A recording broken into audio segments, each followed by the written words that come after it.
I'm Anouk, and I'm a sophomore at Atlanta International School. I'm Robert, and I'm also a sophomore at Atlanta International School. Human trafficking is not talked about very often with kids our age, but it's a very big issue. I see kids think a lot about climate change, and my peers often talk about like the US politics, but human trafficking, even though it's very relevant to us, isn't really something that gets talked about as often.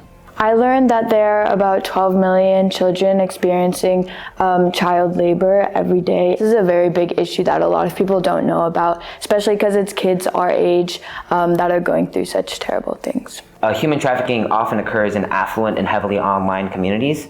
So that's places like our community at AIS. So it is something that is still very relevant to our climate. People don't realize this can happen to them very easily, but a lot of the people that are getting human trafficked and that are in these situations are children between the ages of 12 and 14. These are middle schoolers that go to school with you or that sit in your class. There's a lot of warning signs that people are getting groomed or are in a human trafficking situation that are often overlooked by teachers and peers at school. So since this happens a lot with children, there's things such as them not being able to hang out with their friends after school, having a lot of things that are given to them by a groomer, like having multiple phones or a lot of expensive things all of a sudden. That you might notice that they're tired all the time or emotionally off or dysregulated. They don't spend as much time in school. They might skip classes.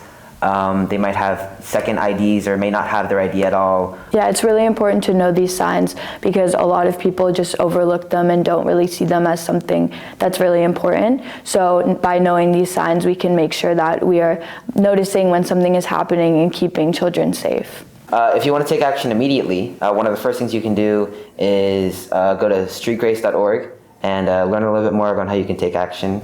Another place you can visit is ais.aht on Instagram, where you can see children taking action on this big issue. Be the voice and activate your community to confront human trafficking.